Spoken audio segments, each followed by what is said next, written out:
भारतीय सेना प्रमुख जनरल उपेंद्र द्विवेदी के हालिया बयान ने एक बार फिर देश की सुरक्षा तैयारियों और भारत पाकिस्तान संबंधों को लेकर नई चर्चा शुरू कर दी है।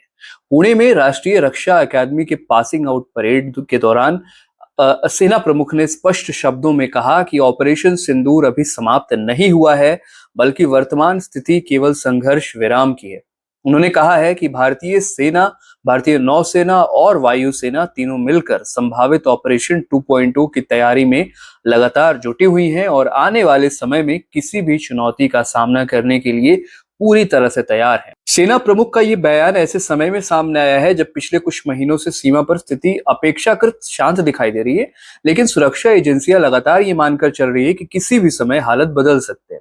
जनरल द्विवेदी ने कहा कि आधुनिक युद्ध का स्वरूप पूरी तरह बदल चुका है।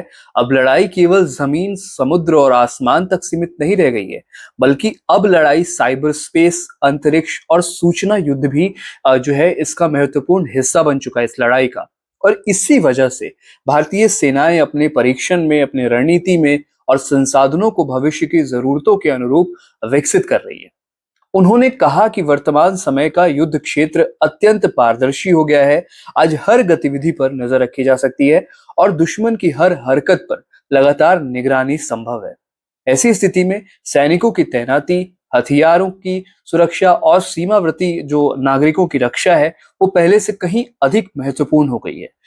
सेना प्रमुख के अनुसार भारतीय सशस्त्र बल चौबीसों घंटे सतर्क हैं और किसी भी संभावित खतरे के लिए पूर्ण रूप से तैयारी कर रहे हैं। ऑपरेशन सिंदूर का नाम पिछले वर्ष उस समय सामने आया था जब पहलगाम आतंकी हमले के बाद भारत ने आतंकवादी ढांचों के खिलाफ जवाबी पुरजोर कार्रवाई की थी। उस हमले में कई निर्दोष लोगों की जान गई थी, जिसके बाद भारत ने सीमा पार मौजूद आतंकवादी ठिकानों को निशाना बनाकर बड़ा सैन्य अभियान चलाया था। भारतीय सेना के अनुसार उस अभियान ने आतंकवाद के खिलाफ देश की नई रणनीति और सख्त नीति का संदेश दिया। बाद में कई वरिष्ठ सैन्य अधिकारियों और नेताओं ने कहा कि भारत अब केवल कूटनीतिक विरोध तक सीमित रहने वाला देश नहीं है। भारत आवश्यकता पड़ने पर निर्णायक कार्रवाई करने में भी सक्षम है। जनरल द्विवेदी ने अपने संबोधन में तीनों सेनाओं के बीच जो कोऑर्डिनेशन है उस पर विशेष जोर दिया। उन्होंने कहा कि भविष्य के युद्धों में जीत केवल किसी एक सेना की क्षमता पर निर्भर नहीं होगी, बल्कि सेना, नौसेना और वायुसेना के संयुक्त संचालन पर आधारित हो। इसी कारण भारत लगातार संयुक्त सैन्य अभ्यास और तकनीकी सहयोग को मजबूत कर रहा है। उनका कहना था कि आने वाले समय में मल्टी डोमेन ऑपरेशंस, यानी कई क्षेत्रों में एक साथ लड़ाई करने की क्षमता सबसे बड़ा हथियार साबित होगी। अब देखिए, सेना प्रमुख का ये बयान केवल सैन्य तैयारी का संदेश नहीं है। उन्होंने जो बयान दिया है ये एक रणनीतिक संदेश है, संकेत है। इसका उद्देश्य दुश्मन देशों और आतंकवादी संगठनों को यह स्पष्ट संदेश देना है कि भारत अपनी सुरक्षा के साथ किसी भी प्रकार का समझौता नहीं करेगा। रक्षा मामलों के जानकारों का कहना है कि भारत अब सुरक्षा चुनौतियों का जवाब पहले की तुलना में अधिक तेज देगा, सटीक और आक्रामक तरीके से देने की नीति पर काम कर रहा है। सेना प्रमुख ने यह भी कहा कि आज सूचना युद्ध का महत्व तेजी से बढ़ रहा है। सोशल मीडिया और डिजिटल प्लेटफॉर्म के दौर में किसी भी संघर्ष के दौरान गलत सूचनाएं फैलाकर भ्रम पैदा करने की कोशिश की जाती है। ऐसे में केवल हथियारों से लड़ाई नहीं जीती जाती, बल्कि जनता का विश्वास बनाए रखना और सही जानकारी जनता तक पहुंचाना भी उतना ही जरूरी हो जाता है, आवश्यक हो जाता है। उन्होंने संकेत दिया कि भारतीय सेनाएं इस क्षेत्र में भी अपनी काम कर रही है, अपने काम को जारी रखे हुए हैं और अपनी क्षमता बढ़ा रही है। सैन्य विशेषज्ञों के अनुसार ऑपरेशन सिंदूर 2.0 का जिक्र ये दर्शाता है कि भारत किसी भी संभावित स्थिति के लिए वैकल्पिक रणनीतियां तैयार रखा है। हालांकि आधिकारिक तौर पर किसी नए अभियान की घोषणा नहीं की गई है, लेकिन सेना प्रमुख के बयान ने स्पष्ट कर दिया है कि तैयारियों में कोई कमी नहीं छोड़ी जा रही है।